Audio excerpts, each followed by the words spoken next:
Gracias, Andrea, por venir hasta esta montaña. Andrea Guzmán es oficial de proyectos de Oxfam. Hemos estado con varias personas del equipo, con Vero Paz, con Lourdes Montero, por supuesto, y hoy invitamos a Andrea para hablar de México, del aborto en México, más bien de la despenalización del aborto en México, después de habernos enterado, Andrea, de que en México habían regiones donde sí estaba despenalizado el aborto, pero ahora sí podemos hablar de un México entero. ¿Es así de buena la noticia? Bienvenida, Andrea. Muchas gracias, Claudia. Sí, justamente esta es una sentencia que marca la historia de la lucha del movimiento feminista en México. En México teníamos alrededor de 10 estados de los 32 donde sí era legal el aborto hasta una minoría, ¿no? Hasta las 12 semanas. Es una Un minoría, tercio. sí, a pesar de que hace un año, hace 2 años, el 2021, ya justamente esta Corte Suprema de Justicia ya había evitado o había quitado criminalizar el aborto en el caso de mujeres. Ya había dictado que estaba prohibido que se sancione o que se encarcele a las mujeres, que se procese a las mujeres que se realizaban un aborto. ¿Y sí se daba esto del encarcelamiento?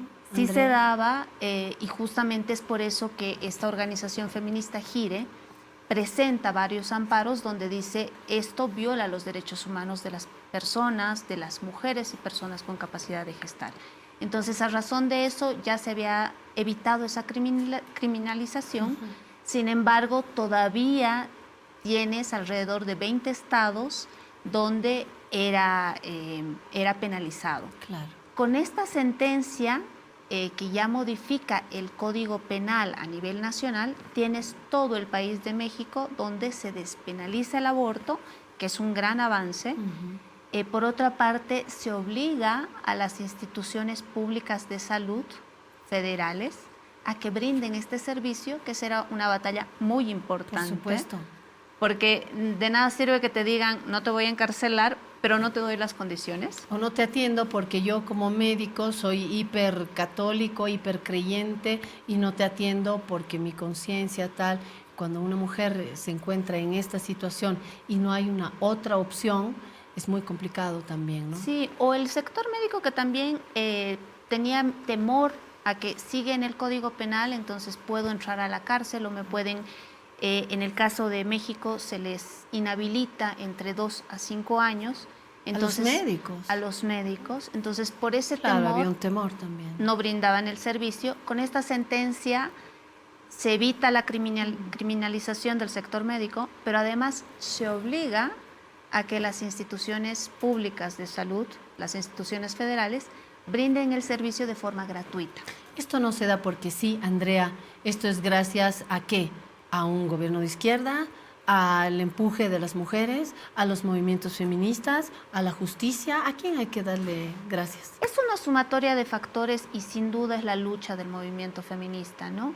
Recordemos que en México está despenalizado, en la Ciudad de México son alrededor de 16 años donde ya se ha despenalizado el aborto y además es gratuito en la Ciudad de México y en Veracruz, pero se va sumando.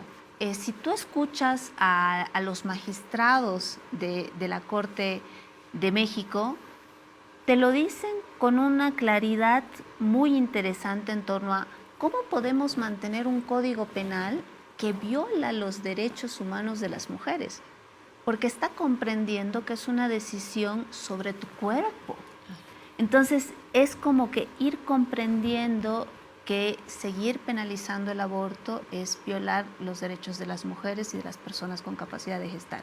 Entonces creo que se suma la lucha del movimiento feminista, el que tienes cierto gobierno de izquierda con sus pros y sus contras, sin duda, pero también una estrategia judicial muy interesante que ha empujado GIRE, pero también varios colectivos feministas, que han presentado amparos en todos los estados. Entonces, es la pelea en todos los estados de forma judicial. Y debe ser de tiempo atrás, ¿no es cierto? Es de hace muchos años, pero no deja de ser una estrategia muy interesante. Sales a las calles, tienes las movilizaciones, pero también te vas por la vía judicial, que es a la que todos le temen, en la que vas insistiendo. Ahora, obviamente, eso, hablaba con algunas compañeras de Oaxaca, por ejemplo, que me decían hace algunos años que ya se ha despenalizado en Oaxaca, pero todavía tienes ciertas personas que se van a resistir. La ventaja con esta sentencia es que al obligarte como servicio de salud, puedes personalmente no estar de acuerdo con el aborto, obliga a que esta institución busque personal que no presente objeción de conciencia, ¿no? Entonces, es garantizar el acceso a la salud. Mi siguiente pregunta es, ¿cuán blindado está todo esto? Porque ayer se celebró también en Argentina, uno de los países que está marcando también por una despenalización del aborto y un compromiso del propio Estado argentino. Pero de pronto, en este tiempo electoral, en Argentina uno escucha a un candidato como Milei decir que aquí hay asesinato contra seres humanos y que él está en contra del aborto. Entonces uno se pregunta, caray, si este candidato mañana es presidente, ¿se va a retroceder en estas políticas? Y en ese sentido, volviendo a México, ¿qué tan blindado está esto si mañana viene un gobierno más conservador o muy conservador o ultra conservador? ¿Existe la posibilidad de retroceder o ya no hay retroceso, Andrea? Sabemos que en estas cosas no lo tenemos, son batallas que no siempre las tienes al 100% ganadas, ¿no?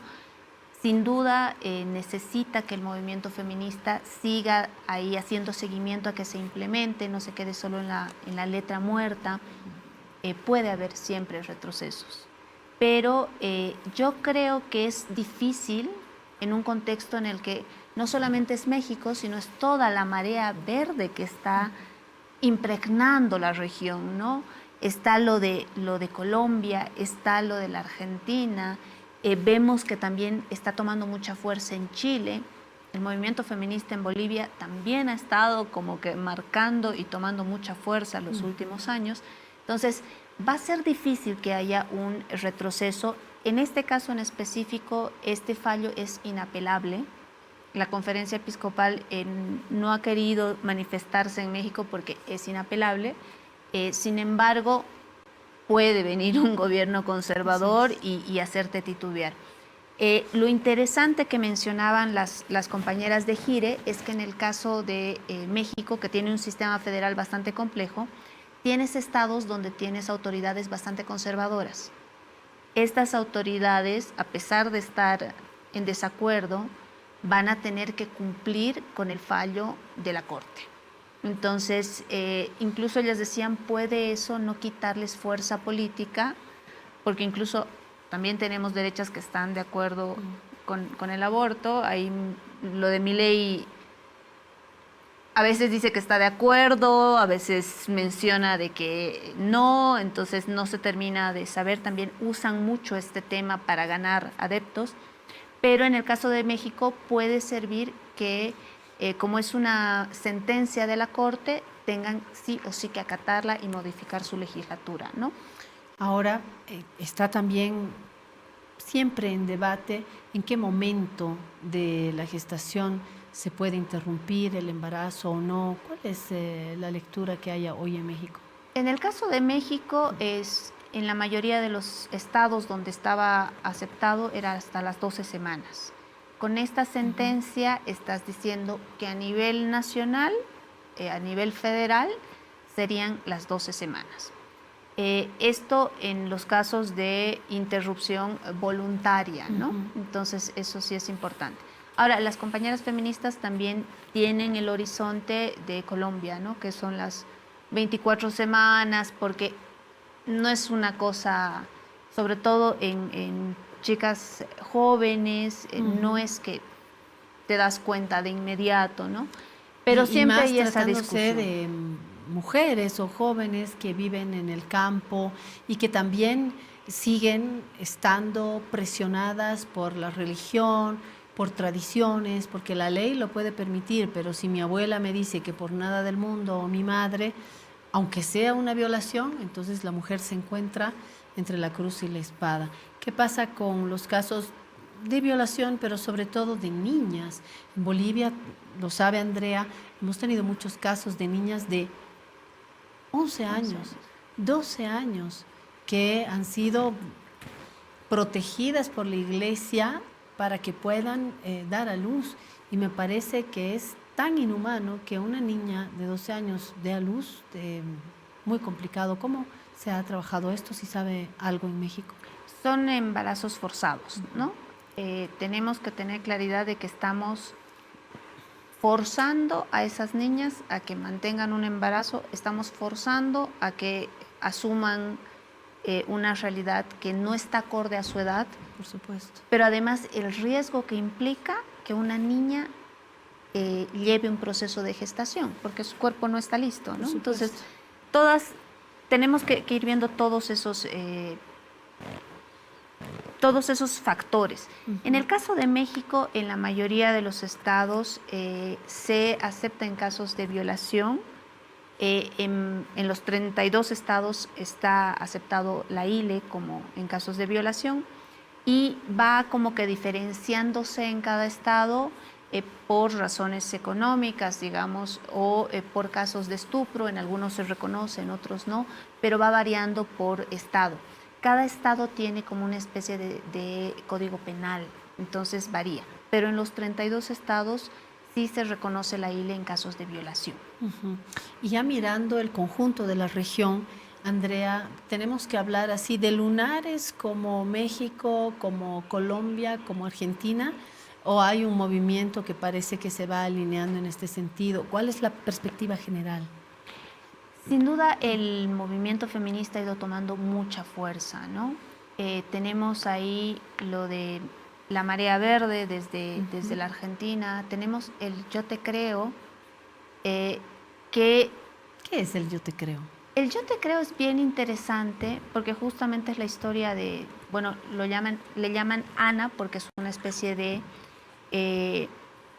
caricatura que hace una víctima de abuso sexual, que es una chica que va de migrante a España, conoce a su captor, de alguna manera es su pareja, pero él va abusando constantemente de ella y las autoridades españolas no le creían, porque era su pareja. Claro. Entonces ahí empieza a generarse, ella cuenta toda la historia a través de una caricatura porque no podía hablarla, lo va dibujando y termina haciéndose todo un movimiento del Yo Sí Te Creo, ¿no? Y en España es el Yo Sí Te Creo